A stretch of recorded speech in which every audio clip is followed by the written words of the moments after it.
believe what just happened. In a decision that has shaken Britain to its very core, the Supreme Court has seized every penny of Rachel Reeves's hidden fortune. The woman who stood on the steps of Parliament demanding fairness, who lectured families about sacrifice and who painted herself as the guardian of justice, has been unmasked. Behind the polished speeches and photo ops, Reeves built an empire of secret wealth, hidden trusts, offshore accounts and legal loopholes designed for her protection. But today, that empire collapsed. In one historic ruling, the highest court in the land didn't just expose her hypocrisy. It stripped her of everything. This is not just another political scandal. This is a fall from grace, so devastating, so unprecedented, that Britain may never look at its leaders the same way again. Rachel Reeves once rose as a symbol of fairness and equality, presenting herself as the voice of ordinary families crushed under the weight of economic pressure. She spoke with conviction about closing tax loopholes, ensuring that the wealthy paid their fair share, and building a system where justice wasn't just a promise, but a reality. To millions of Britons, she appeared as a reformer who understood their struggles, a leader who would protect them from the greed of the elite. But today, the Supreme Court revealed the truth. The very loopholes she vowed to close were the ones she secretly built for herself. And while families across the country were selling their homes to cover inheritance tax bills or draining their savings to keep businesses alive, Rachel Reeves was quietly insulating her fortune in a fortress of deception. Confidential files unearthed during a years-long investigation detailed the shocking scale of her financial manoeuvres. Offshore accounts in jurisdictions designed to shield wealth from scrutiny, shell companies set up to disguise ownership, private agreements written to protect estates from taxation. Every line in those documents told a story of betrayal. Reeves wasn't just another politician with questionable finances. She was the architect of the very system she exploited. She preached sacrifice to others while ensuring her own fortune remained untouchable. The hypocrisy is staggering. The ruling delivered today by the Supreme Court was not just legal, it was historic. Judges made it clear that Reeves's actions were not the result of error or oversight. They were deliberate, calculated, and meticulously planned over years. Evidence presented in court showed patterns of asset transfers, trusts created at strategic moments, and financial structures designed specifically to avoid inheritance taxes, the same taxes that crippled families across Britain. The same laws Reeves promised to enforce with fairness. In their judgment, the justices did not mince words. Reeves abused her position, she exploited her knowledge, and she betrayed the very people she was sworn to protect. The fallout was immediate. Across the nation, disbelief turned into outrage. Social media platforms erupted within minutes of the ruling. Hashtags calling for Reeves's resignation, prosecution, and public disgrace spread like wildfire. Ordinary citizens shared stories of their own losses, families forced to sell properties, businesses destroyed by tax burdens, retirees stripped of modest pensions, while the woman responsible hid millions behind legal shields. The contrast between the suffering of the people and the security Reeves created for herself has sparked a fury unlike anything Westminster has seen in years. Inside Labour Party headquarters, chaos reigns. Emergency meetings are underway. Leaked memos suggest deep fractures within the party, and whispers of her inevitable resignation grow louder by the hour. Some cling to loyalty, hoping to shield the party from collapse, while others are already preparing to cut ties, fearing the scandal could drag Labour into political ruin. What began as a tax case has spiralled into a full-blown political earthquake. Rachel Reeves, once the champion of fairness, is now branded as its greatest betrayer. And yet this story is only beginning. The Supreme Court has seized her fortune, but the investigation is far from over. Forensic accountants are combing through more than a decade of financial transactions, tracing every hidden account and offshore transfer. Each new discovery threatens not only Reeves's career, but also her freedom. Legal experts are already speculating that criminal charges could follow. The woman who once held Britain's highest financial office now faces the possibility of losing not just her wealth, but her liberty. For ordinary citizens, this case has become more than news. It has become a symbol of long-delayed justice. A moment when the system, so often accused of protecting the elite, finally turned against one of its own. The sight of Reeves's fortune being stripped away resonates with millions who suffered under the very policies she crafted. To them, this ruling is vindication, proof that even those who sit in power cannot hide forever. But it is also a warning that the corruption, arrogance and greed embedded in Westminster runs deeper than one person. Rachel Reeves has fallen. The question now is, who will fall next? The Supreme Court's ruling against Rachel Reeves has ignited a storm unlike any Britain has seen in decades. What began as whispers of financial misconduct has exploded into a national reckoning. The courtroom was packed when the judgment was delivered, and as word spread, disbelief turned into outrage. The sight of a chancellor, once hailed as a reformer, being exposed as the mastermind of her own web of deception, has shattered public confidence in government. It is not just Rachel Reeves who stands condemned today. It is the entire idea that those in power can govern with impunity, shielded from the rules they impose on everyone else. The evidence laid out was chilling. Judges revealed the labyrinth of secret accounts and offshore shelters Reeves had quietly constructed, trust funds in exotic jurisdictions, assets shifted between shell corporations and agreements made in the shadows, all designed with precision to keep her fortune out of the reach of Britain's tax system. Every move was deliberate, every loophole carefully exploited.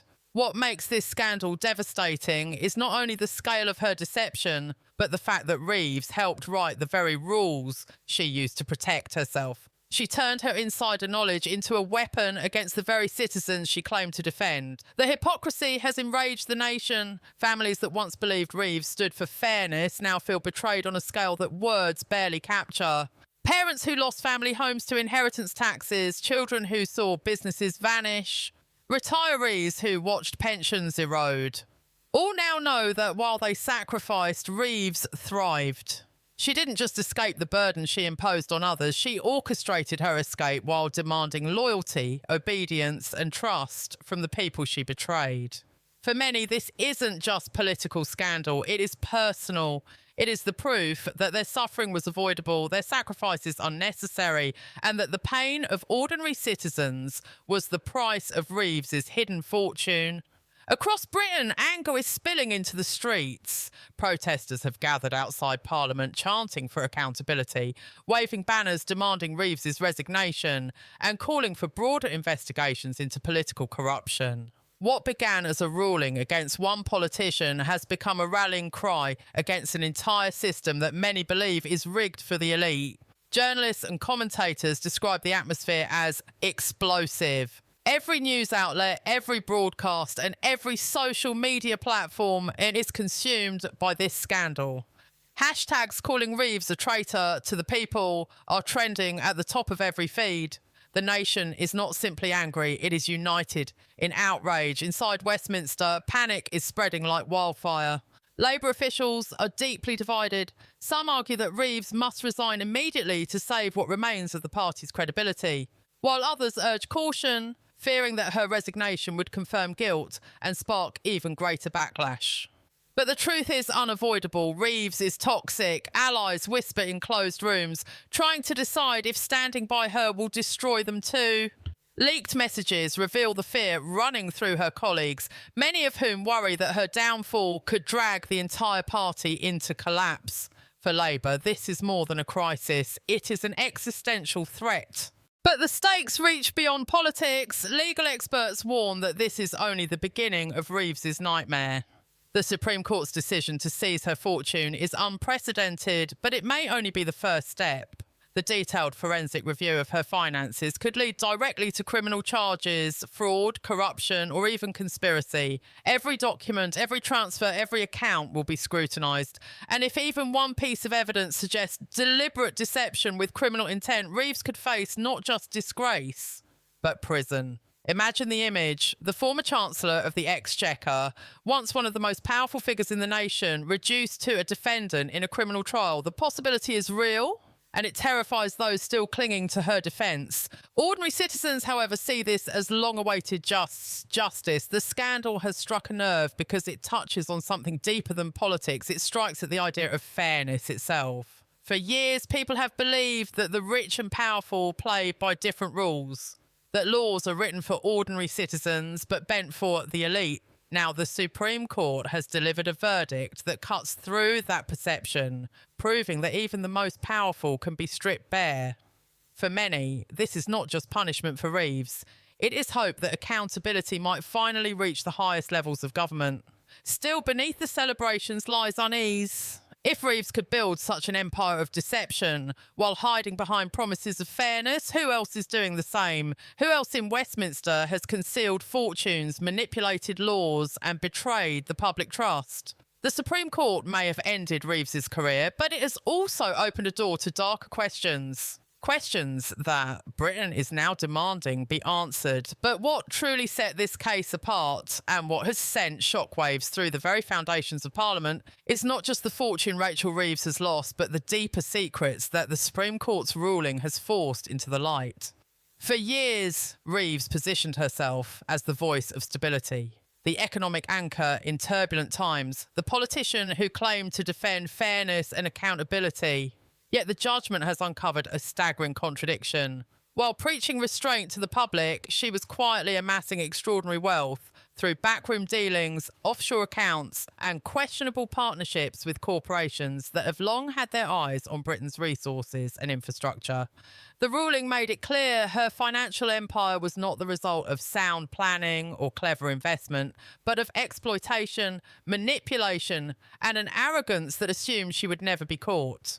Now, with her fortune seized, every shady transaction is coming under the microscope, and the carefully constructed image she built is crumbling before our very eyes. The fallout has been brutal. Reports from inside Labour headquarters describe scenes of chaos and panic. Party insiders fear that Reeves's disgrace could bring the entire leadership down with her. Ministers who once praised her as the steady hand guiding Britain's economy are now rushing to distance themselves, scrubbing speeches and public statements in which they endorsed her financial strategies. But it's too late. The damage is done. Every press conference now turns into a firestorm of questions. What did Starmer know? How much of the leadership was complicit in Reeves's empire? And perhaps most chilling, was this really just the tip of the iceberg? The Supreme Court's ruling has opened a door that cannot be shut, and the deeper investigators dig, the more they uncover. It's not just about hidden millions, it's about influence, power, and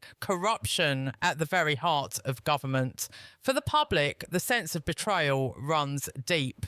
Families who have struggled under harsh economic policies now see that the very architect of those policies was secretly living a life of privilege built on concealed wealth.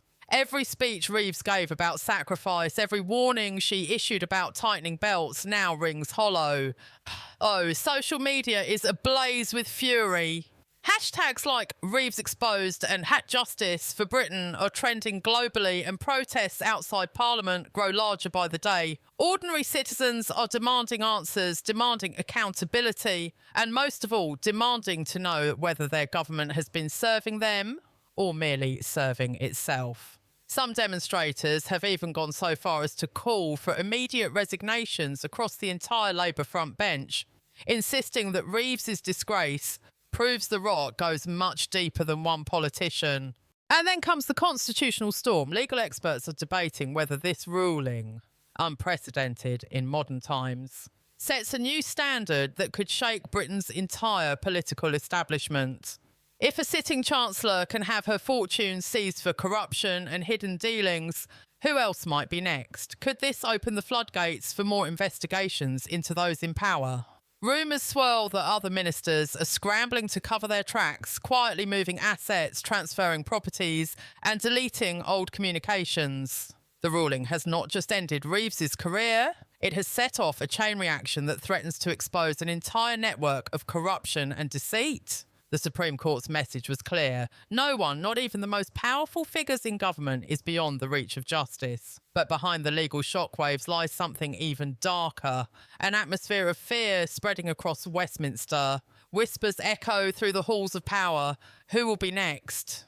Anonymous leaks suggest that Reeves's seized documents may contain names, connections, and deals implicating more than just her. Starmer himself has been unusually silent, issuing only carefully worded statements that offer no real defence of his Chancellor, but also no outright condemnation. Observers note his hesitation, his tight-lipped silence, and many are beginning to ask, is he protecting himself? Could the downfall of Reeves drag him down as well? And if that happens, Britain could be facing a political collapse unlike anything in living memory. The Supreme Court's judgment has not only destroyed Reeves's image, it has raised terrifying questions about the survival of the government itself. In pubs, on street corners, across newsrooms, the whispers are the same. If Reeves falls, does Labour fall too? And if Labour falls, who will step into the vacuum? Britain is not just watching the disgrace of a single politician, it is watching the possible unravelling of an entire administration. Every hour brings new revelations, new outrage, and new uncertainty. Reeves thought her fortune made her untouchable, but now, with her empire seized and her reputation in ruins, she has become the symbol of everything Britain is rising against. The moment the Supreme Court ruling was delivered, the political landscape of Britain did not just shift, it shook violently. Rachel Reeves, once considered the iron-willed architect of Labour's financial strategy, suddenly found herself standing on political quicksand. The official judgment laid bare a series of financial irregularities, offshore trusts and hidden property portfolios that Reeves had, according to the court, knowingly shielded from public scrutiny. For years, she had spoken in the Commons with fiery confidence, attacking opposition leaders and condemning the wealthy elite for not paying their fair share. But now the very image she had built of herself as the guardian of fiscal responsibility and the voice of ordinary taxpayers was turned upside down. The irony was devastating, and it left Britain asking one haunting question. If the Chancellor of the Exchequer herself had been playing a double game, who else at the top was hiding similar secrets? Reeves's allies inside Labour were immediately thrown into chaos. Cabinet ministers scrambled behind closed doors, some desperate to distance themselves, others terrified of being dragged into the storm. Prime Minister Keir Starmer, who had leaned heavily on Reeves to deliver credibility on economic matters, was cornered by questions he could not easily answer. Was he aware of her dealings? Did he ignore warning signs because Reeves had become too central to Labour's image of competence? The opposition seized the moment with merciless precision. Nigel Farage declared in front of cheering Reform UK supporters that the ruling had exposed the rotten core of the Labour establishment. Conservative leaders thundered that Reeves had humiliated Britain's financial reputation abroad. Even members of her own party whispered that this was not just a scandal, but a betrayal. For them, Reeves had not only endangered Labour, she had handed their opponents a weapon of destruction, one that would be wielded again and again in every election battle to come. On the streets, the reaction was immediate and furious. Ordinary citizens, struggling under rising taxes and living costs, erupted in anger. Protesters gathered outside Parliament, waving placards that read, "Tax the truth, not the people," and "Reeves must resign." Farmers and small business owners, already bruised by what they saw as Labour's heavy-handed policies, saw the ruling as proof of everything they had suspected. To them, Reeves's downfall was not just a legal matter, but a moral one. The government that had demanded sacrifice from the people had been led by someone who refused to make sacrifices herself. Outside the Supreme Court, journalists shouted over one another, desperate to capture the image of Reeves leaving the building with her lawyers. But she did not appear. Rumours spread that she was being kept under strict protection, not only because of the intensity of the public anger, but because documents released during the trial hinted at powerful international connections who would stop at nothing to avoid exposure. Suddenly, what looked like a domestic scandal had the scent of something far larger, and this was where the story took a darker turn. The court documents, though heavily redacted, revealed ties between Reeves's fortune and networks that stretched far beyond Britain. Mysterious transfers had been traced to accounts in Luxembourg, the Cayman Islands, and even shadow banks linked to political donors with ties to Europe and the United States. Whispers began circulating that Reeves had not been acting alone, but as part of a much wider machine of influence, one that had its hands not only in Westminster, but across the Western financial world. Analysts on late-night broadcasts warned that if the Supreme Court had truly pulled on a loose thread, the entire fabric of Britain's political order might unravel. The headlines the next morning captured the dread. Labour rocked by global money scandal, and Reeves' case may drag half of Westminster into court. Suddenly, this was no longer about one woman's fortune. It was about the possibility of an empire of corruption carefully hidden in plain sight. Meanwhile, the silence of Reeves herself only deepened the suspense. She did not issue a resignation. She did not apologise. Her office released only a single cryptic statement claiming she was the victim of a calculated political attack, orchestrated by enemies of progress. But behind the walls of Westminster, insiders revealed that Reeves had been advised to prepare for not just political exile, but potential criminal charges. Her accounts were frozen, her assets under government control, and investigators had already been dispatched to comb through every corner of her financial empire.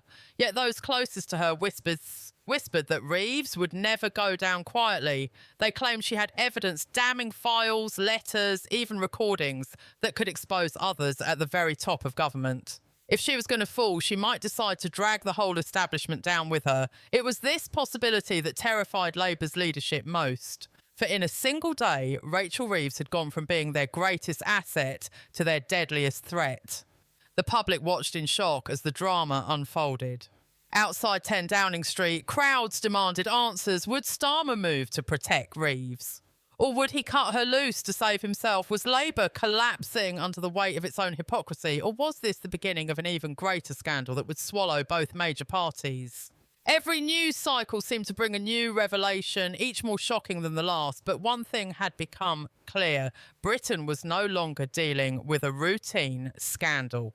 This was a constitutional earthquake, one that threatened not only the survival of a government, but the faith of a nation in its own democracy. But now, as the dust begins to settle, one question hangs heavy over Britain. Is this the beginning of a new era of justice, or the start of an even darker chapter in our politics? The Supreme Court's ruling may have shattered Rachel Reeves' fortune, but it has also ripped open a wound in the very heart of government. Who else has secrets hidden in offshore accounts? Who else is funding their rise to power with money that belongs to the people?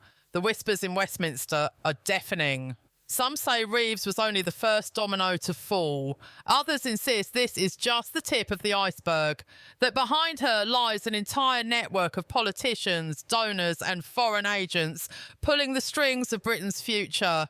And if that is true, then this ruling is not an ending. It is the beginning of a reckoning, unlike anything we've ever seen. The shockwaves are already spreading beyond politics. Families struggling under heavy taxes and endless inflation are watching with fury as the scale of corruption unfolds. Farmers who lost their land, workers who lost their pensions, and young people who gave up hope of owning a home now realise that their suffering wasn't just bad luck. It was engineered by those at the top. The anger is boiling over, and across the country, protests are swelling. Placards call for resignations, chants demand arrests, and the people are no longer willing to accept lies as truth. For them, Reeves losing her fortune isn't enough. They want accountability, they want justice, and they want the entire rotten system torn down to its very foundations. And yet, behind the curtains of power, deals are still being struck. Whispers suggest that while Reeves may have been humiliated publicly, she is already negotiating quietly for immunity, bargaining with names, documents and secrets that could take down half the establishment. If that is true, then Britain is not only in shock, it is in grave danger. Because a desperate politician with nothing left to lose can be the most dangerous weapon of all. What will Reeves do now that her empire is destroyed? Will she retreat quietly, or will she strike back with everything she has, dragging others into the fire with her? This story is not over. In fact, it may only just be beginning. The Supreme Court may have seized her fortune, but the people are demanding far more than money. They are demanding truth. They are demanding justice. And as the cracks in Westminster widen, one thing is certain: Britain will never be the same again.